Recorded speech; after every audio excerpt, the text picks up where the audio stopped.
ඇහෙන සින්දුවක තේරුම ඇතුළට බිල බැලුවොත් ජීවිතයට ගන්න ලොකු පාඩමක් හම්බ වෙයි. අපේ ජීවිතේට ලොකු අවස්ථා ලැබෙන්නේ.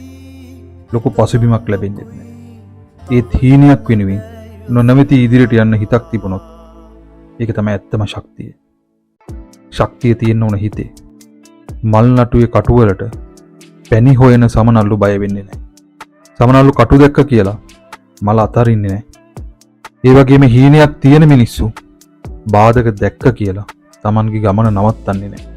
අභියෝග කියන්නේ නවතින්න හේතුවක් නෙවෙයි. තවත් ශක්තිමත්ව ඉස්සරහට යන්න ලැබෙන අවස්ථාවක්. වෙහි බින්දුම් නැති දාට දේ දුන්නකුත් නැහැ. දුකක් නැතුව ජයග්‍රහණයක් නැහැ. වැටීම් නැතුව ජීවිතේ ලස්සන දකින්නත් බැහැ. අපි හැමෝම දේ දුන්නට ආදරේ. හැබැයි ඒ දේ දුන්න හදන වැස්සට බයයි. ජීවිතෙත් එහෙම තමයි. අසාර්ථක වීම, ප්‍රතික්ෂේප වීම, වැටීම් මේ හැම දෙයක්ම අනාගත ජයග්‍රහණයක පෙරහුරුවක් විතරයි. අපි හිතන, අපි පතන, අපේ පාර අපි මේලි කරනවා. අනිත් අය ගිය පාර යන්න ඕන නැහැ. හැමෝම කරන දේ කරන්න ඕනෙත් නෑ. ඔබේ හීනය වෙනුවෙන් ඔබේ පාර ඔබම හදන්න. ඔබේ ආලෝකය ඔබම නිර්මාණය කරන්න. මතක තියාගන්න. ජීවිතයේ දිනන්නේ ලොකු මිනිස්සු නෙවෙයි. අසාර්ථක වුණත් නැවත නැවත නැගිටින මිනිස්සු. බාධක ආවත් ඉදිරියට යන මිනිස්සු. අත් නොහරන මිනිස්සු.